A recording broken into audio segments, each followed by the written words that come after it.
There we go. What's up, everybody?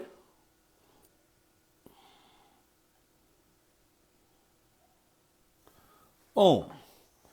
All right. People just checking in. Who do we have here? Rachel's here. Navy Styles, something like that. What's up? A Glass 2 morning. What's going on? All right. So what is today? Thursday. Weather's getting nice in New York City. Hope everybody's having a really great week. I know there's a lot. What's up, Yenny? How you doing? I know there's a lot of stuff going on in the news. Vaccines are rolling out. I got my second vaccine. I suggest you get it. By the way, I had the shivers and chills for about a day and a half. My doctor didn't tell me this. Somebody else's doctor told them that you should just drink a lot of water before getting the vaccine. Thank you, butter _ chicken _ anytime. What's happening?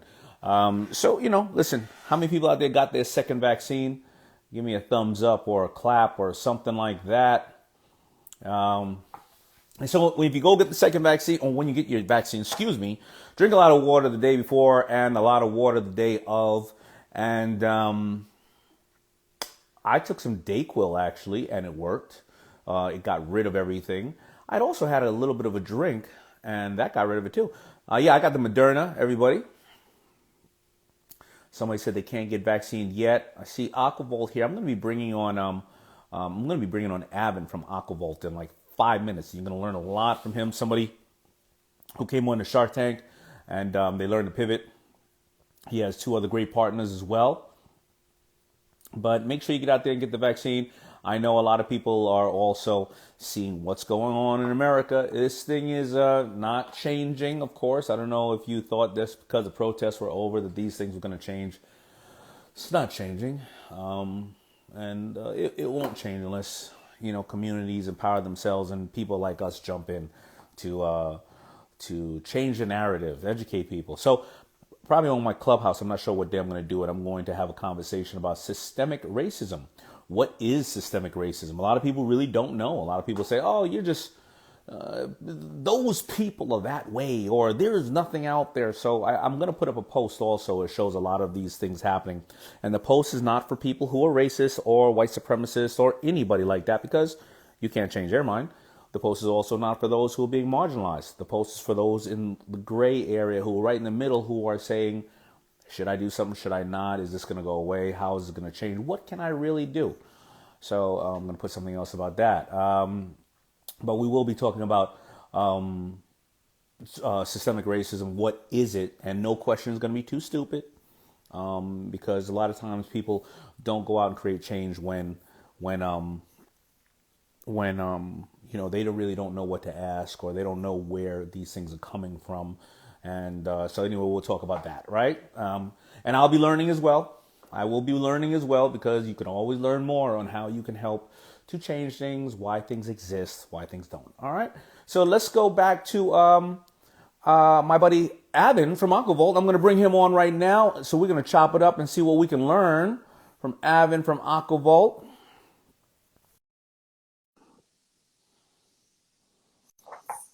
Oh, man, I forgot to read Avin's bio. What's up, Av? Hey, Damon, nice to see you, man. Good. Nice to see you. I'm going to read your bio right in front of you. Sorry about that. I No hate problem. doing that to people. When you're just sitting there listening to somebody talk about you. But Avin's background was staying at a hotel with some friends in Miami Beach for a friend's birthday, and then left their valuables under their towels when they went to jump in the pool. They came back, and their belongings had all been stolen. What bozos. You didn't see the person stealing your stuff? No, it happens all the time. You're constantly looking back at your chair. Someone's got to stay back and watch you. You're You always guys looking are up there. back. Yeah. You guys are up there. See, that's the problem. You guys were probably drinking, Oh, and definitely. you guys were in the pool, and you were getting it popping. And somebody said, "Look at these bozos! Oh my God, that's a watch. That's a nice wallet. Is that ostrich? Oh, that's a great credit card." But out of your pain, let's see what happened. They came back and their belongings were stolen. Realized that they had to be some way to keep items safe at the beach and the pools, but when unable to find a device or companies offering that same service, they drew up a design on some napkins, and boom, from there, Aquavolt was born. Went on to Shark Tank in 2016, and we made a deal. Fell in love with you three guys. Pivoted when COVID hit to help the No Kid Hungry Foundation and nurses who need to keep their belongings safe from contamination. Has since released new products, and Aquavolt is gearing up for travel to become normal again. Now, what I love about Aquavolt and the people, do you have one in front of you? You probably don't. Do you? No, I don't, but I can definitely get. Let me see if I have one around here. I But can definitely get. Yeah. this is what I love about Aquavolt. You can put it on you put it on beach chairs, you lock it Mhm. up, you could put it on strollers, you can be somebody who's in a dorm, you could be, obviously a lot of people. And when it's locked onto the person has to take the whole chair, the whole stroller. And Exactly. I love that. I love the saying everyone can get in the water right now, because we've all been there. All right, all right, honey, I'll get in the water. Somebody's got to watch, somebody's gonna watch. Exactly. Yeah, somebody's got to watch all my Golden Corral gift certificates that I'm sitting here. I can't just go in the water and leave them around. And everybody's like, show it.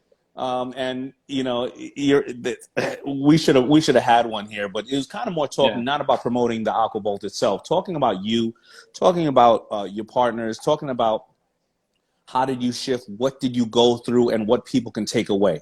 When we first started working together, you had rented a couple to the beaches, and you were doing a small business, but a decent one. You were figuring your way out. And often you guys would get frustrated because I wasn't just unleashing the money, just dropping it on you. And then you guys were also, and a lot of people don't realize this about Shark Tank. People will go on to Shark Tank, and it depends on the deal that you cut with the shark or who the shark is or what their level of interest is. We will invest a certain amount, time, money, whatever the case is, and then we'll say, because a business constantly takes money to grow. So either you are increasing your sales and getting larger margins, or you are getting various other ways to get funding. But the shark doesn't always just say, here, I'm going to pay for your purchase orders. Here, I'm going to do this. Here, I'm going to do that. I mean, technically we are a bank in some sense, but we're also not a bank. A bank is doing that often. And yeah, maybe if you're Mark Cuban and you have probably 6 or 7 billion liquid, maybe you're doing that. But also the challenge also sometimes with entrepreneurs, your own entrepreneurs are, well, if I invested 10,000, 20,000, 100 or 200,000 you, but you got $1 million in orders and you need to borrow money on that, and then you're going to pay me interest on that, there starts to become some level of feeling like a loan shark, right? Because that wasn't the initial. Yep. Exactly. And the relationship can get hurt. On the flip side, if you're an entrepreneur, you're like, D, give me 100,000, and then you mess up with 75, and now you need more money. Well, I'm pissed too. Yeah. So we had that little thing, and it was a healthy conversation. There was never, D, man, you ain't nothing, whatever. And I was never like, guys, you're failures. You learned to work that out, man. You pivoted. You moved from not only selling to resorts and stores, but also selling online and talking direct to your customers. And you and your two other partners, you looked at every single option out there: raising other money from other people, going to banks, going into your 401, wait a minute, maybe we should educate ourselves better on social media and do that. What did you do? Where are you guys at today? And what can people learn from today as we are having this conversation?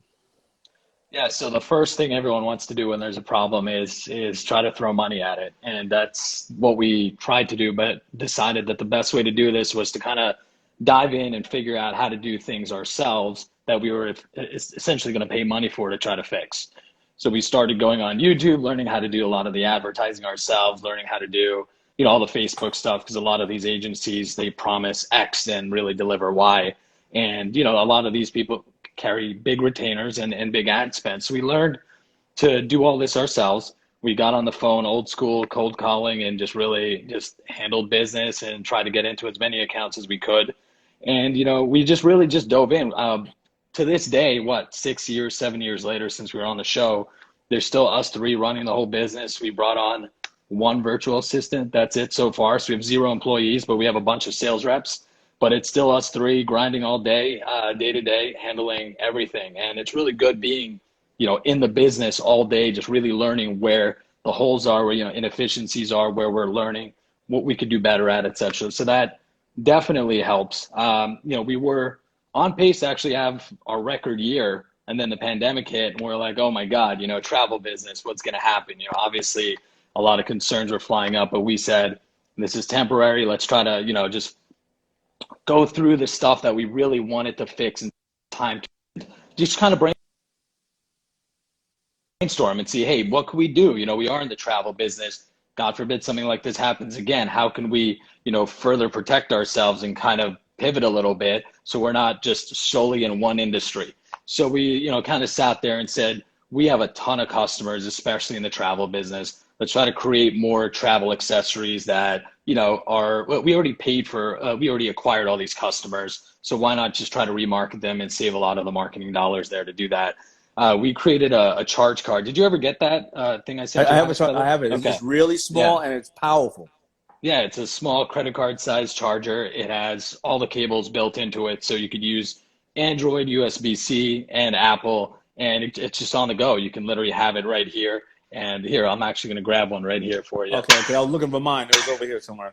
It's actually this guy right here.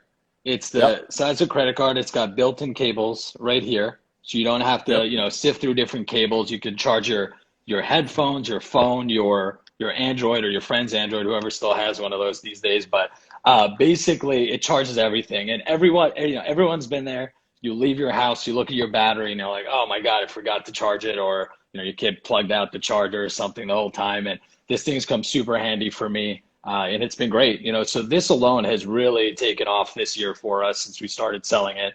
And, with travel coming back, we're super, super excited. A lot of our hotel partners are operating at 100% capacity right now, which is insane to even think about. But, people are traveling. I was just actually watching earlier today that the airlines are starting to, fill those middle seats again, and people are really excited to travel. And we've really started to see a big uptick in our sales, going into the spring and now the summer. So definitely pumped, a long time coming. We're excited for things to kind of get back to normal, I guess whatever that means at this point.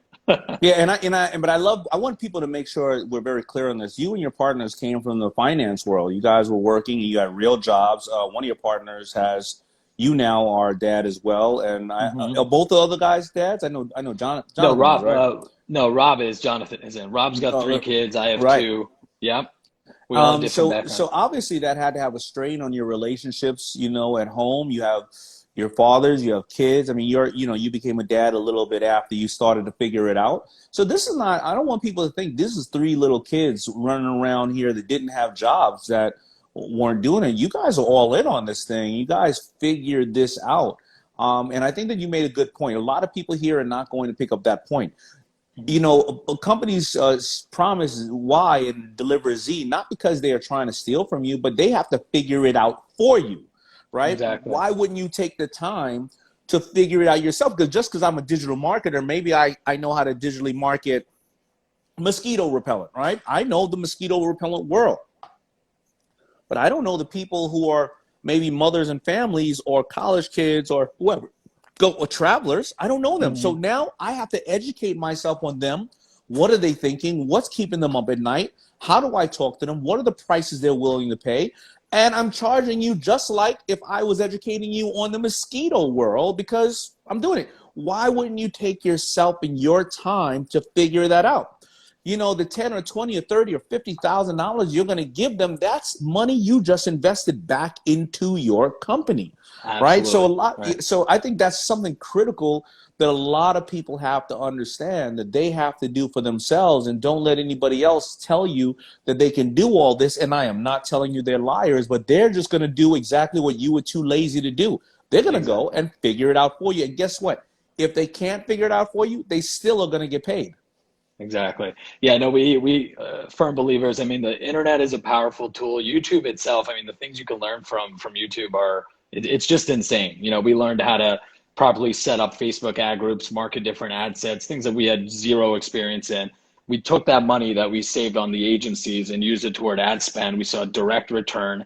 And now it's our money being spent as opposed to relying on somebody else's reporting and telling us, you know, what is actually, you know, what the data is when we can actually see the data ourselves. So to this day, we've learned to only work based on performance-based models with anyone we work with. Anybody who demands some type of retainer or salary, we immediately say we're not interested. Because anybody who's really good at their job and is confident in their results will agree to a performance-based kind of deal with you. Because in the end, if they're good at what they're doing, why wouldn't they want a piece of the action, knowing that they could scale you to X? So we've learned that, the hard way, obviously going through different processes, but now all of our partners are on performance-based marketing and advertising for us. So I think that's another great point. You have external salespeople, but just the three of you are running the business, and then you have a virtual assistant. A lot of people here, the first thing they're going to do when they get money is hire somebody, but hire them permanently, where they got to pay payroll taxes. They got to, some places they're going to need to find a place to house them.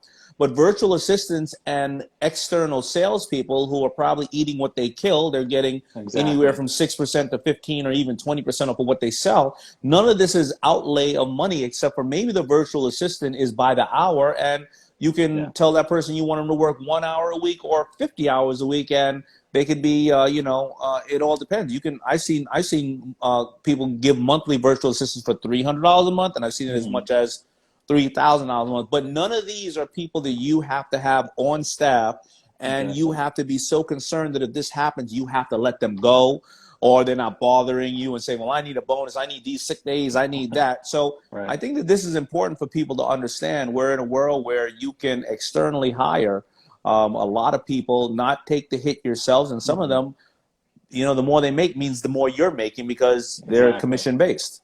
Yeah, we believe in skin in the game, all the way in terms of our sales reps. We have sales reps all over the world, and we just compensate them nicely based on their efforts, because they're going out there and there are boots on the ground. And we took on a new partner in Spain.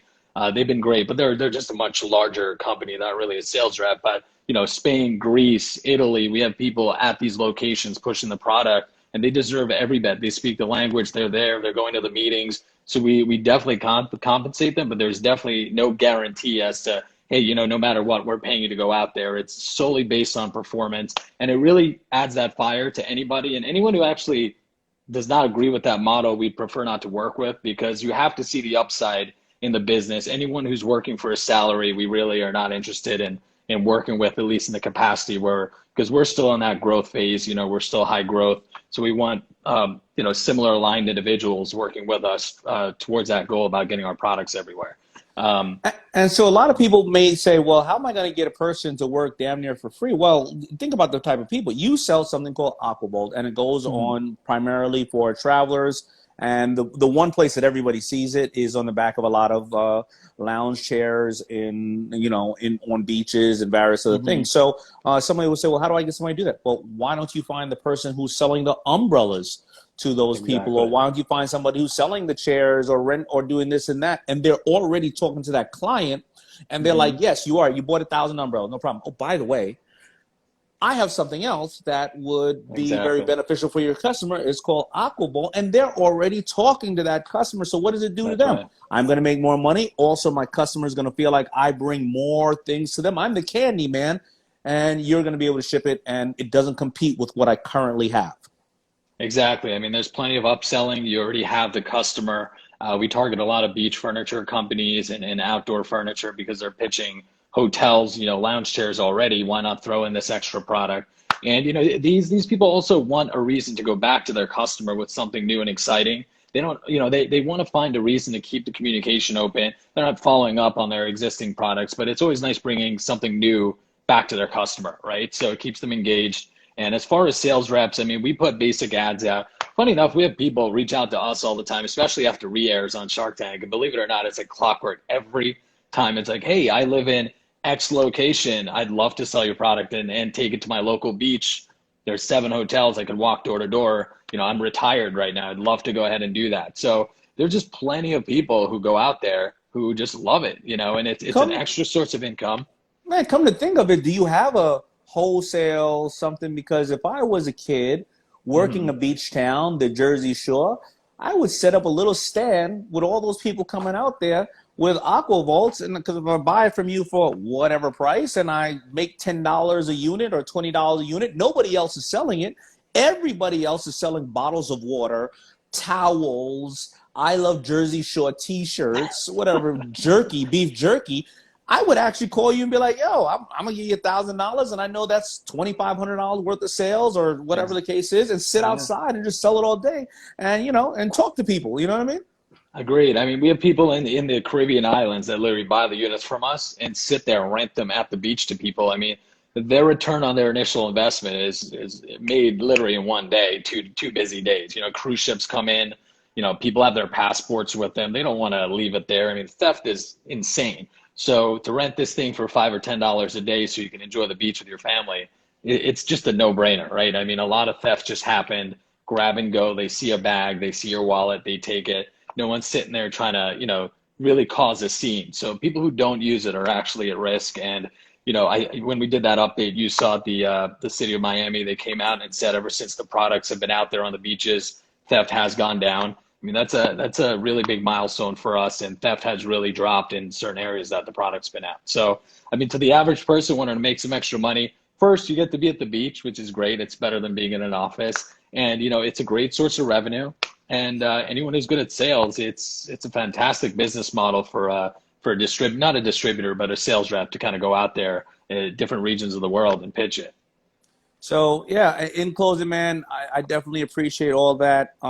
You should really try to find out who that person was who stole Mhm. your shit that day, and really Thank you. send them a really great whatever, a bouquet or something, because you never know where inspiration is going to come from, and maybe that person's running around here toothless, excited, stealing other people's crap. So.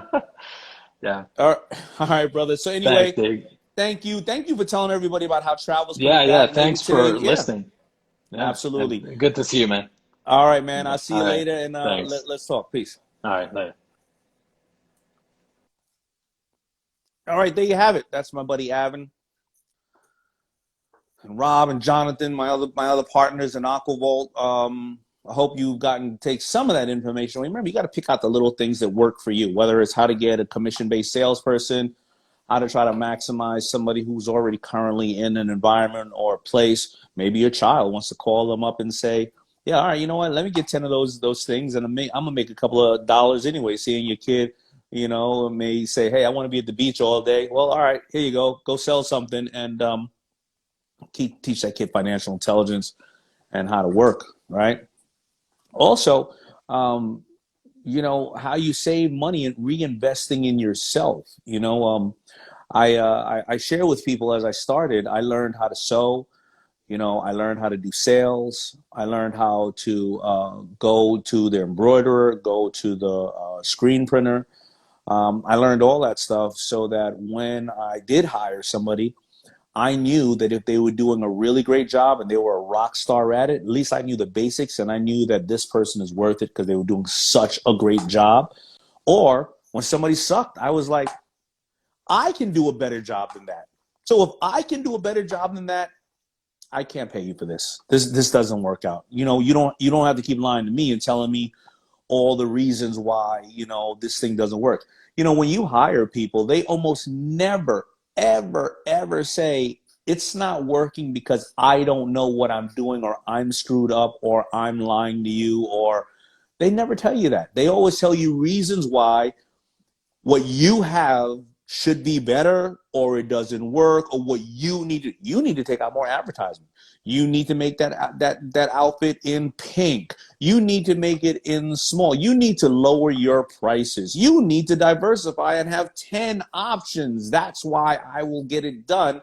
If you do that, you need to hire a video person. You need to give me more videos. No, no, no, don't let them lie to you. Nobody will ever tell you, I don't know what I'm doing.